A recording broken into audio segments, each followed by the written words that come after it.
jeɗɗi fawi silmaji capan e nayya nyono hakkundere leydi Mali. Bisimilla mon e silmaji nogay jokkoji e kabaruji ɗi. Abdoulaye Dikko edi silmaji nogay jokkoji e kabaruji ɗi en cilminan hen koɗo meɗen kanko hande no mo wiye docteur Sali Bakary mo yewtiran Ibrahima Timbiba ko fawi e mayde John Frundi oɗo lundiɗo laamu to leydi Cameroun mayɗo ɗo jamma hejji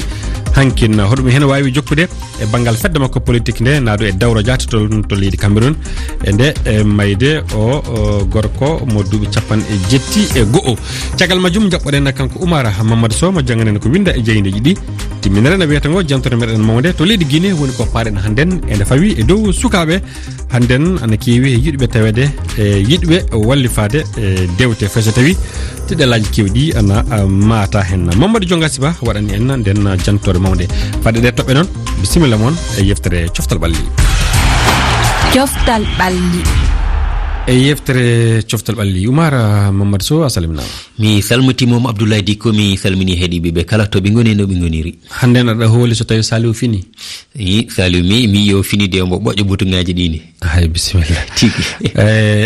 puɗɗoran hono kawre ɗum woni kawrite handen e kan hitande ujunnaje ɗiɗi e nogay e tati kan gaɗo hitande ujunnaje ɗiɗi e nogay e nayyi ɗum hitande warone to Côte d'Ivoire ko noon folotiro fukko koyngal a haali ɗum koto Côte d'Ivoire jaɓɓete ina wayno hannde kawre kewɗi ina cabba yoga hen kippuji so pooli ina wayno ma laato ma jah woɓɓe so poolama kam sikki gasani ɗumen Abdoulaye Diallo. Centrafrique naɓe ɓen fof no habbi ngal tinodiral hakkude maɓɓe Angola sabu si Geoffrey Kongdo Biya e ɗimmoɓe makko ɓen fooli kippu Angola e asewe e ngal kawrital waɗa e ngal du'ala to Cameroun ɗum wonata go'o hiɓe tawe e folotiro leyɗe Afrique to bange fuko koyngel ka groupe I kadi Mauritanie no e caɗele sabu ɓe tawe kippu mo Soudan ka maɓɓe ɓenle haysi ɓe heɓi toɓɓere wotere ɓe yawtay ha joni e on groupe caggal nde ɓe tulti ngo folotiro kan feƴƴuɗon to Cameroun RD Congo si falama lumbude tawoye folotiro ngon ko maɓe foola kippu Gabon tiɗodiral ngal hakkunde maɓɓe ko alat to Libreville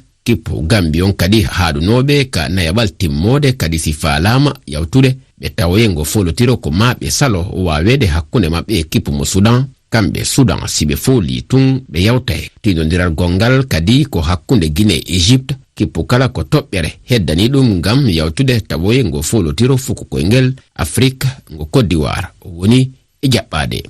ini jeyakaridi e kawre padaɗi mbiyen ñande asat Sénégal e Benin ɗum noon men ɓuuri hen yajñade e joni meɗen kabruji fande Abdoulaye Dikko a jarama koɗo men hande to leydi Cameroun o biyeteɗo John Frundi luniɗo laamu maayi jamma ɗum woni hecci hankinna toon to leydi Cameroun omo warano duuɓi capanɗe jetti e go'o gella mo joƴini fedde makko o dawro nodirende SDF ko ɓuri duuɓi capan tati mo iwali e foɗodirde e laamu ɗum woni Paul Biya hoɗum wawi jokkude e mayde makko e banggal politique toon to leydi Cameroun hono hen fedde makko no jaati wawi laatade janggo e janggo docteur Sali Bakary woni koɗo meɗen hannden omo jaabo e fandu haala Ibrahima Timbiba. Docteur Sali Bakary mi salminima. Waleykum salam. Cameroun o lundiɗo laamu mawɗo ɗum ko noddirteɗo John Frundi o maayi hanki o maayiri duuɓi capanɗe jeetati e go'o ɗen andi ko kanko ardi nde fedde dawro woɓɓe ina fedde politique wiyetende SDF o waɗi noon ko timmi duuɓi capantati politique ko mayde o accata e nder gurdan dawro woɓɓe ina ɗum politique Cameroun. Hunde sande ha ɓiɓɓe lesdi Cameroun hunde sande ha usra mako ha fami mako hunde bo lattinde sande ha militant en parti mako o bana mbiɗa wato waade mako man ɗo ɗum tammi accugo ɗum koye mbiyata vide sur la scène politique camerounaise et sur le chiquier politique camerounais kolla kam ko waɗi man bo ɗum goɗɗon marɗo expérience goɗɗo on durɗo ha scène politique daga 90 ha wattugo hande ɗum kanko ardi SDF hande si en ƴeewi dawro Cameroun hara hino woodi lundiɓe wawayɓe jokkitade koko mo acci goɗɗo fotai wi'a wala mo acci bana mako noon wala mo acci kam taɗɗum nde ɗum lesdi Cameroun lesdi ɗundi lesdi marmi janguɓe lesdi mardi yimɓe marɓe expérience ɗum lesdi mardi université ji mawɗi ɗum lesdi mardi kuje ɗuɗɓe lesdi Cameroun lesdi mawdi wato kanko kam mo maayi amma bana mako man bona goɗɗo fotai wi'a wala ɗon bana génération jotta ɓawo min ngal yimɓe janguɓe ɗon yimɓe marɓe expérience man bo ɗon o kanko kam mo maayi amma yimɓe poɗɓe géré parti maako man ɓe ɗon fotayi lattana ko bana ma ko kalkal bana mara haaji amma e foti ɓe ngaɗa ko mo wawi waɗugo man mali bo ko mo wanno man bo e foti ɓe ngaɗa ɓura ko mo wanno man fo yimɓe marɓe expérience kam ɗon o taw wiyatake bana mo maayi noon parti maako man suynga ma gankaman ɗo nga timmi waɗa bani kanko kam mo waɗi zaman maako mo maayi parti man bo yimɓe feere wonɓe nder parti man tammi hoccitigo parti man ɓe tammi bo yaarugo parti man yeeso andugo Cameroun ɗum lesdi marɗi jannguɓe lesdi marɗi yimɓe marɓe expérience. Ko ɓeydi hen docteur Sali Bakary ɗe gandi hande Cameroun lundiɗo laamu wonɗo e dartade Paul Biya o horejo ndi leydi ko Maurice Kamto waway jokkitade golle makko waway dartanade lundiɓe laamu Cameroun. ceerno caɗɗum goɗɗo waɗa ko nasare mbiyata comparaison hakkunde John Furundi be Maurice Kamto to parcours ji maɓɓe feere feere expérience ji man feere feere parti ji man bo latti feere feere e contexte man bo feere feere contexte John Furundi waɗi SDF contexte ɗum contexte début année 90 e contexte nga Maurice Kamto waɗi parti muɗum bo contexte man feere ha waddugo hannde contexte politique ji man feere donc Maurice Kamto kanko c'est un poids politique camerounaise kanko man bo mo tammi fijugo rôle manga ha lesdi Cameroun. Namdal go docteur Sali koko fati e fedde makko politique SDF ko holno janngo nden fedde wa'ata sabu hiɗen andi e nder leyɗe Afrique ɓurɗen si hoorejo fedde politique maayi o maayiday e fedde politique makko o maayiday e fedde dawro makko. lesɗe feere ɗo kam mbiɗama non ka wayi goɗɗo hoorejo parti maayi bayigo parti man bo bana maayi man ɗon parti man bo tamaki namgo parti man ɗo majjan amma bana yakeji feere bo na ɓanni bana ko ha bana Cameroun man bana ko ha lesdi Tchad bana laara masala bana lesdi Tchad hande duɓi ɗiɗi président Djiby maayi amma parti man ko ha jutto ngaɗon ngal mari sembe ha lesdi Tchad donc miɗon numa miɗo seka SDF man ha Cameroun man bo maygo John Furundi ɗo waɗata parti man ngam majja ha sen politique camerounais parti man ko John Furundi latti wala ɗam bo woodi worɓe woodi rewɓe woodi camerounais en jeune en foti jogo parti man foti ɓe jaara parti man yeeso. Namdal sakkitingal docteur Sali Bakary sen ƴeewi alhaali dawro Afrique holko saabi dawroyankoɓe hino mayida e pelle maɓɓe politique ko ɓayti Afrique men ko neɗɗo jama on jokkata wona feere nden wona peheɗen o non bana mbiɗaman bana ha lesɗe feere man go ta laari daga début année 90 ha waddugo hannde 2023 ɓurna pat ɗum yimɓe man yimɓe wonnoɓe parti ji man daga début année 90 ha waddugo hannde ɗum kamɓe goni ha parti man bana jotta bana John Furundi man ɗo yo ha lesɗe goɗɗe feere ko yimɓe ɓuri wowugo ko ɓuri laargo ha ka Afrique man ɗo to gannoɗo parti man to maayi ɓurna fo ɓii ko hoccita parti malli debbo ma ko hoccata parti malli bo to ɗum waɗaki man bo luural waɗa ha parti man ɗo nga sende ɗiɗi woɗɗo militant e feere ngaɗa parti gonga feere militant e feere ngaɗa parti gonga feere wato ɗo man ɗo goɗɗo foti wiya ko jayata ɗum ɗo kuuje ɗuɗɗe wato parti man ɗo ngam nga goɗɗo gaɗɗo parti man ɗo kanko on wonte ko ɗum ɗon ko wiyata élément central parti malli bo leñol ma ko wonte élément central parti malli bo région ma ko wonte élément central parti malli bo section pouvoir Afrique man ma ɗum feerejo mbaɗeɗe ko lesɗe man mari haaje e ɗo man ɗo bana yaha ɗo ha lesdi Tchad ɗo min daari ɗum ɗuɗɗum partiji jur jomiji en nde ganno wonno e parti man nde maayi ɓurna ko ɓiɓɓe maɓɓe koji parti man ni ɗoye maɓɓe waɗi muskila ha partiji cendi noyne banni kadi ɗo kam ɗo raison ji ɗuɗɗi. Docteur Sali Bakary mi yettima sanne mi jewtima Useko mi yetti sanne. Useko majjur mi yetti ceerno mi sani studio RFI Dakar mi yetti on jur. studio RFI Dakar ɗo yettima sanne docteur Sali Bakary kanko wonno koɗo meɗen hannde nomo yewtide Ibrahima Timmi Ba ko fawi alhaali politique Cameroun no wawi yarde caggal hande mayde o lundiɗo andaɗo John Furundi to Cameroun ko winda e jayndeji ko winda e jeyndeji ɗi Oumar Mamadou Sow asalamina e ɗimmol salmitama e ɗimmol Abdoulaye Dicko ko winda e jeyndeji ɗi hannden yo subaka alarbare hannde jeyndeji kewɗi e dongre nde garti e yaajende e sankare John Furundi ko jeyndeji Cameroun mbi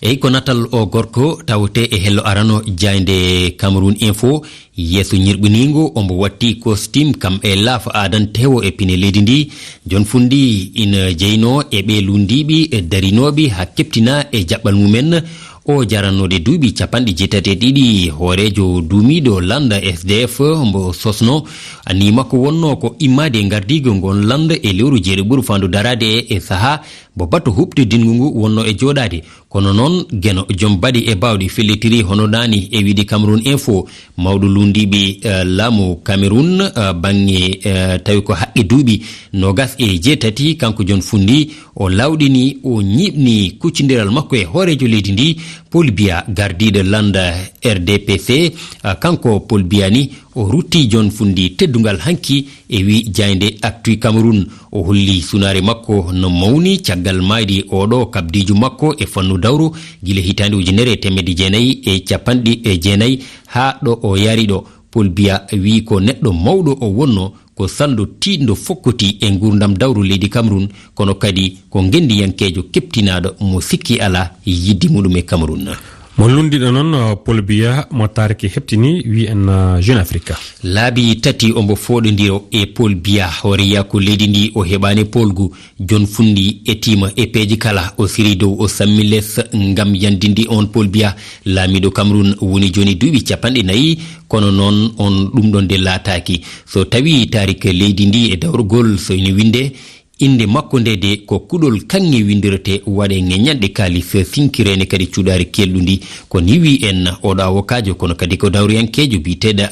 akere muna e nder jayde Jeune Afrique o wi ko gurdam omo ganduɗa ko John Fundi ko nafoore mere ete ina hani hen janggede e majjam wonde neɗɗo dawro ina foti gollude ko ina ñimbire e jangga won wiɓe kadi kanko on ina wayno o birniɗo e wattande makko tawi ko rafi cellal tampanima o wattino jabde ngeñare bonni imurade e laamu ngu tuumi e o yedduno kanko John Fundi ha ɗo yari ɗo e wi jande Jeune Afrique nde ha joni. John Fundi Lumumba Cameroun jeehi wi en jeyne nouvel observateur de Kinshasa. John Fundi wonno ko cuusɗo gongo no feewi ino sifture musidɓe men janiyankoɓe ɓe mbi e hitande 2015 nde o arno tawtorede tumodiral leydi windere to Kinshasa o wino wonde hoorejo leydi ndi on saha Joseph Kabila hanani foɗodirede mandat tataɓa ngam haɗande RD Congo fitinaji konngudi laamu mbiyen ɓe ganduɗa ko wonnoɓe laamu Kabila on saha jonnano ɗum hay saha goto. jeyde aujourd'hui nde Burkina Faso waɗi lamdal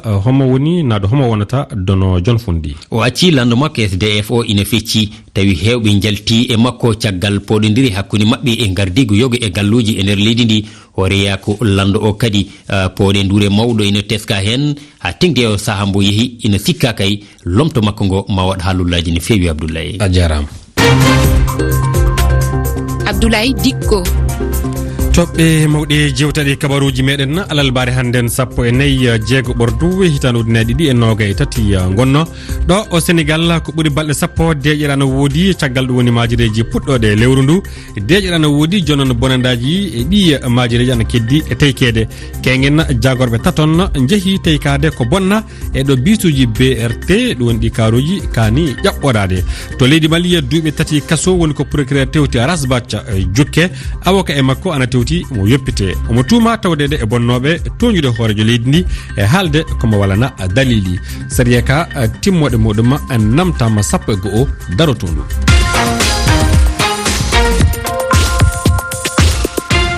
jantore men mawde hannden to leydi Guinée woni ko gonɗen ene fawi e dow sukaɓe e yiɗɓe hannden ana tawi ka ana heewi sukaɓe yiɗɓe ɗum fay so tawi eɓe keɓa hen tiɗalaji kewɗi rafi balligo gouvernement o e rafi ɗu janggugol dewte bindaɗe ɗe ana jeeye ɗin tiɗalaji. Mamadou Diongasi Ba waɗani en jantore mawde no tawa e ɓe windiyankoɓe sukaɓe dawroyankeɓe e jannoɓe fayɓe Aliou Ba ko dawroyankejo himo fuɗɗi hikka windugol defte himo holli wondema wela fi sabu windugol deftere no landi piiji buy haray no yananilan ɓeydugol andingol yimɓe ɓen ko honno mi famiri lagine no fewdori non honno lagine siforno ɓawoɗo e ko honto lagine fokkiti e ko honno lagine hani yarude donc ɗum ɗon fof mi sifi ka nder deftere ɗo kono sukaɓe no duwa andude windugol janga on no tawda e ko ɓe duwa wadde par ce que si on tigi windi jangi wawa ɓeydade moƴƴa ɓeydo ko adna on fewndi ɗon yiya ko woɓɓe ko kañum kadi no fewdori on tino duwa tawde ɗum ɗon e piiji ɓurɗi hittude ɗum e mum ko wiyete comme priorité donc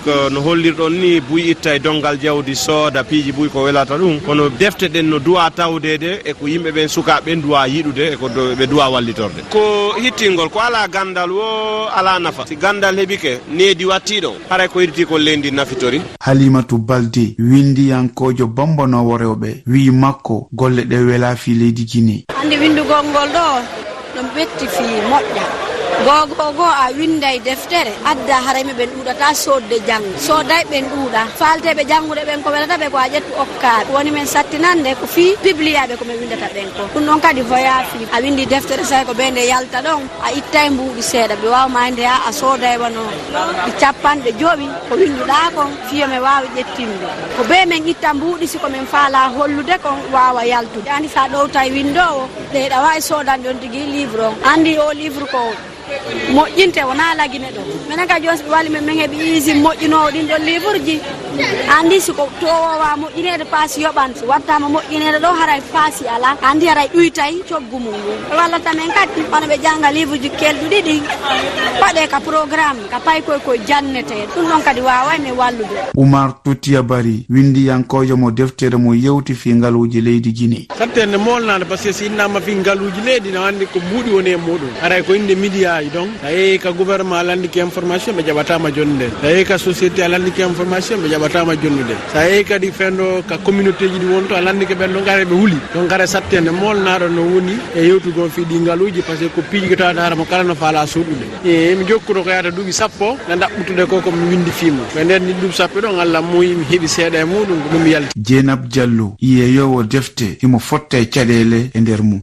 darde sodugo seeɗa seeɗa sina ɗum kan sa daari livre on a daari prix makko on a tawa o satta deftere ga no woodi ɗe 70 000 no woodi 90 000 no woodi 120 000 min komi mari komi haalana yimɓe ɓen surtout déjà nene ɓen par ce que min komi nenejo déjà koɓe woti mbay ko maɓɓe ko bi koɓe fanɗi ɗo jannugol ɓe hay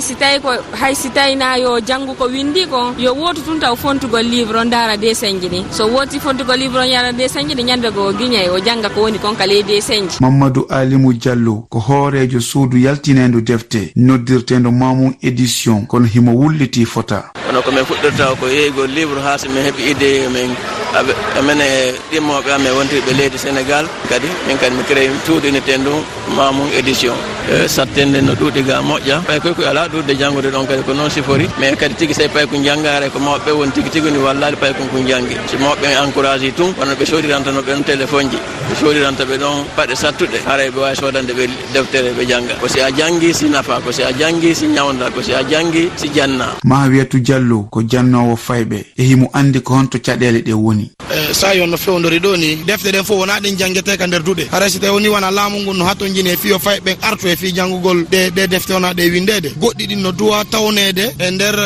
kañum ko wiyete kon ka nasara programme d' enseignement on haray so ɗum tawnama ka programme d' enseignement no wawo e ko fayɓe ɓen hiɗa ma ɗum hatto jina e janngugol. Amadou Julde Telemili ko windowo yima e ɗemgal pulal e himo weltori ɗemgal makko ngal fota. Windugol ngol no landi mbuuɗ no landi temps no landi énergie yimɓe ɓen na yimɓe janggoɓe ko simɓe jangi si tawi ko janggoɓe ɓe sooda defte ɗen ɓe jangga kono ɓe aray ɓe janggata haray defte ɗen ko karan sodirde ɗum ko sattede ɓurde tampinde menen windoɓe meɗen accitira hoore amen awa ko ɗenɗe men ɗen wawata yewtugol ko honnu woni en tigui tigui e nayo en hersir ɗum o wiye mantor ɗum ko ɗum waɗi si tawi kami windata o komi windata ko ɗum mi fuɗɗorta awa laatike mo janfike halkike mawɓe ɓen kadi weltike ko fi hari jakka en soñjike awale ɗum gollike mi wi debbo ko neɗɗo moƴƴo pellet ko o ɓiɗɗo goɗɗo hihi misali few misali nunnugol himo kata fi ko mo kata ko misali jaɓugol o piyay fi ko mo pita misali nunnugol o yennay fi ko mo yemmeren misali kadi tawtugol ko o dugula fi ko mo dugika misali men innugol o dabay fi ko mo daabula worɓe amen wotawon piyuɓe yandi wotawon yennuɓe fi Allah rewɓe Guinée rewɓe Afrique jonnidire juuɗe jogoniral ko ɓantal e nder nanodiral. Mamadou Jonga Siba Conakry RFI.